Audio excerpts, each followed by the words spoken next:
Con Simón Peirens terminamos con los 4 pintores más destacados en el barroco en la Nueva España. Fue un pintor flamenco, nació en Amberes cerca de 1530 y muere en la Nueva España o en México en 1589. En el año de 1566, invitado por el virrey Gastón de Peralta, marqués de Falces, se embarcó hacia México, llegando a San Juan de Ulúa el 17 de septiembre de 1566. La situación en Nueva España era delicada, pero gracias a su amistad con el marqués, comenzó a trabajar en el Palacio de Virreyes pintando escenas de batallas. Así, se estableció y ganó fama como pintor de numerosos trabajos, la mayoría de los cuales no han sobrevivido.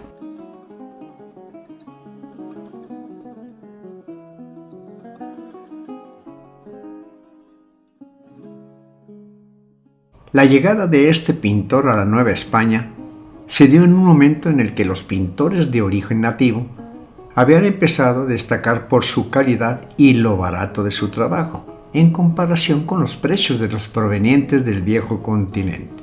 Pero, para favorecer a los españoles, los mal llamados indios fueron limitados a realizar copias de distintas obras populares para llenar las iglesias que se iban construyendo.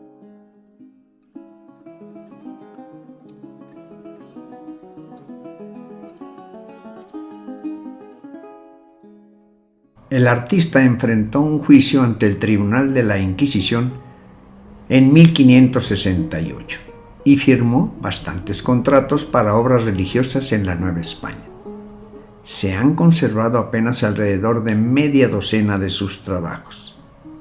El tribunal le impuso el castigo de pintar a su propio costo un retablo para la Catedral Metropolitana, es decir, para la antigua catedral que se demolió en la primera mitad del siglo XVII, que terminó siendo la Virgen del Perdón, uno de sus trabajos más icónicos.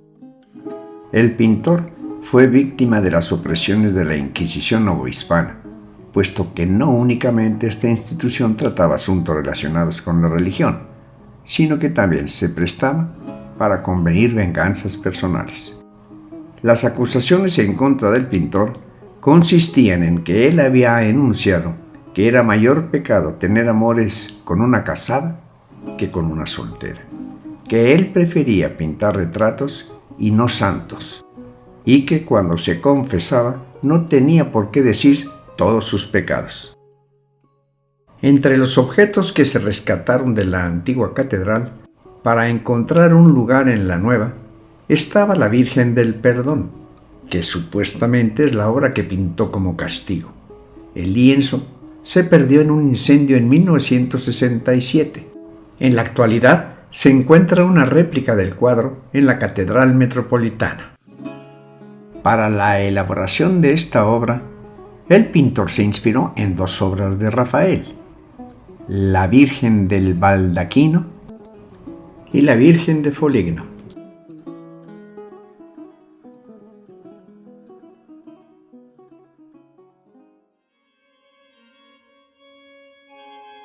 Este es uno de los 2 retablos superlativos del siglo XVI que sobreviven en México. El otro es el retablo principal de Xochimilco. Ambos retablos reflejan las preocupaciones religiosas y la evolución de los gustos artísticos de la época, porque a diferencia de la arquitectura de la iglesia, que se inspira en un pasado medieval, el retablo de Peirens mira hacia el futuro. Se considera una obra fundamental en la transición estilística del plateresco al renacimiento en el arte religioso mexicano. De 4 cuerpos de altura y dividido en 7 calles verticales, el retablo se eleva hasta llenar el ábside poligonal.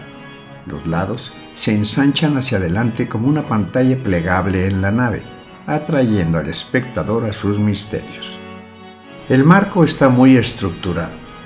Columnas dóricas y jónicas, con fustes tallados y estriados, articulan los 2 niveles inferiores, cambiando en los niveles superiores a columnas de balaustre ornamentadas, marcadores característicos de esta fase de transición renacentista plateresca. Cupidos y guirnaldas clásicas festonean los nichos de conchas y los paneles intermedios. Incluso algunos toques barrocos tentativos, frontones con volutas y marcos ovalados, aparecen en el nivel superior del retablo.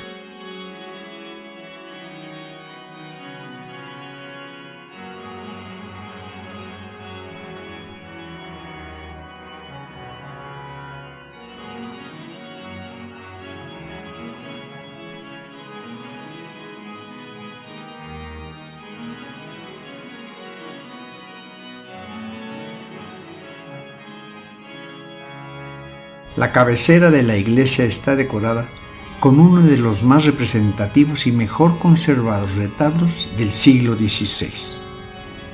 El pintor flamenco diseñó y pintó en su taller las tablas del retablo. Las esculturas que acompañan este trabajo pertenecen al maestro sevillano Pedro de Requena.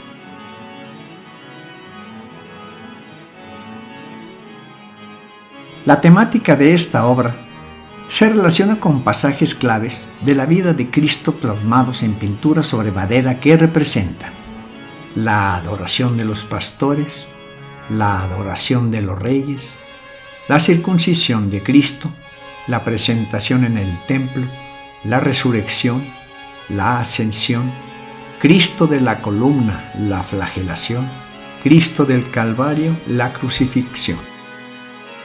En el retablo de la resurrección es muy clara la influencia manierista, sobre todo en el soldado sobre la esquina inferior derecha, quien presenta una complicada posición al voltear asombrado hacia Cristo y mantener su cuerpo frontal mientras su pierna derecha se dobla.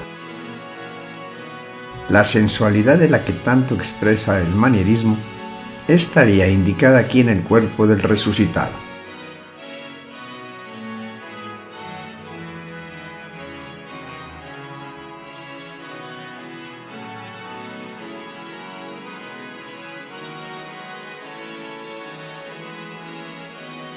En el banco del retablo existen dos sensuales imágenes de eremitas arrepentidas: Santa María Magdalena, patrona de los drogueros, peluqueros y peinadores; Santa María Egipciaca, patrona de penitentes y prostitutas arrepentidas. En el tímpano preside la figura de Dios Padre.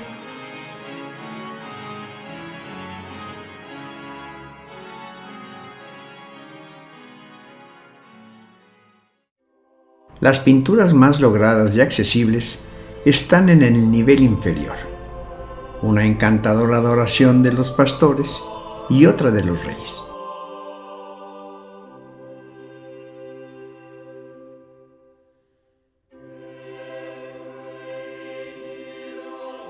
Las pinturas dramatizan los episodios significativos de la vida de Cristo, derivados de grabados renacentistas del grabador flamenco Martín de Vos. Los paneles muestran una decidida influencia manierista, con un ojo agudo para el detalle. Aunque los rostros conservan su serenidad clásica, las composiciones muestran una vitalidad de gesto y movimiento que anticipa el barroco. El retablo tiene un mensaje. Su iconografía vincula la historia de Cristo con la fundación y construcción de la Iglesia, haciendo hincapié en el papel de las órdenes mendicantes, especialmente los franciscanos. Las estatuas de luminarias de la primitiva Iglesia cristiana y santos franciscanos se alternan con grandes pinturas que ilustran episodios claves de la vida de Cristo. El pintor supervisó el diseño general y ejecutó la mayoría de las pinturas. Si bien la estatua se atribuye en gran medida al escultor andaluz Pedro de Requena, Simón, también un hábil escultor, puede haber ejecutado alguno de ellos.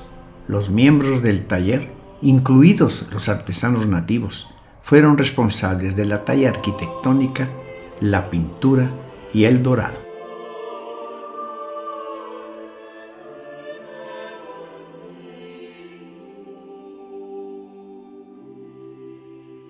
Esta pintura, firmada y fechada en 1585, conservada actualmente en el retablo de San José, en la capilla de la Inmaculada Concepción, que se encuentra en la Catedral de México.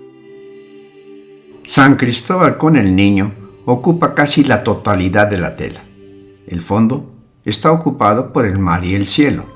La división entre ambos elementos se acentúa gracias al paisaje de los extremos, donde pequeños personajes evocan otros episodios de la vida del santo. El equilibrio de la composición parece más evidente si observamos las figuras de los peces emergiendo del agua. En el del lado derecho podemos observar en donde el pintor plasmó su firma y la fecha de ejecución del lienzo.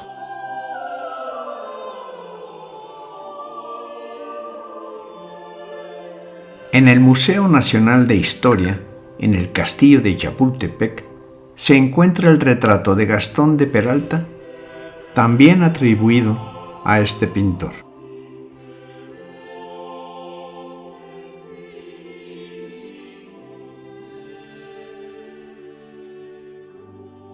Jesús despojado de sus vestiduras.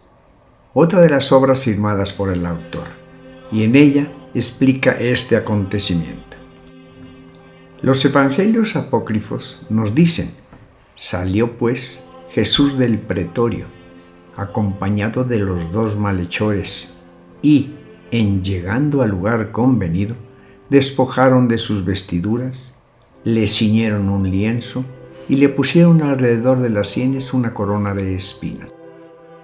Mientras que San Marcos dice: despojaron a nuestro Señor de sus vestiduras, y fue necesario que los verdugos arrancaran la túnica, pues con la sangre se había pegado a la carne viva. En este momento se renovó violentamente el suplicio de la flagelación.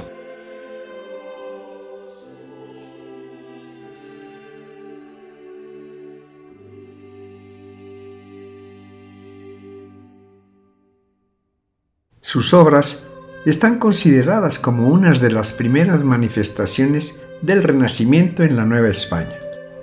Se aprecia cierta estilización característica de la pintura flamenca, unida a la gama cromática y el equilibrio formal propios del Renacimiento italiano.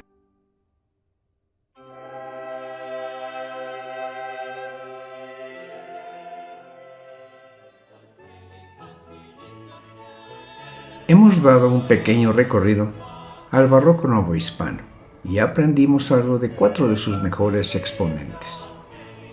Hoy todas esas obras constituyen una parte importante del acervo pictórico del país, pero hubo otros pintores como Sebastián López de Arteaga, Luis Lagarto, Alonso López de Herrera, Andrés de Concha, Juan Cordero, Francisco Antonio Vallejo, José de Alcíbar, entre otros, que fueron grandes artistas de la época. Cuando nuestro país aún no era independiente y se llamaba Nueva España, la expresión artística estaba al servicio de la corona española y de la Iglesia Católica, bajo el control de los peninsulares y los criollos. Con la pintura española siempre como referente, a los artistas novohispanos les correspondió la difícil tarea de plasmar las emociones de una sociedad en discrepancia y fusionarla a través de su mano y su pincel.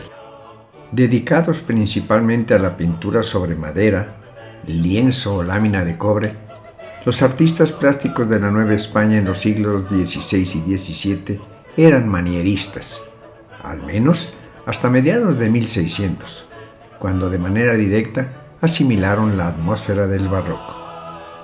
Más adelante, con la fundación de la Academia de San Carlos en 1783, los novohispanos pudieron convertirse en artífices de una nueva forma de ver el mundo.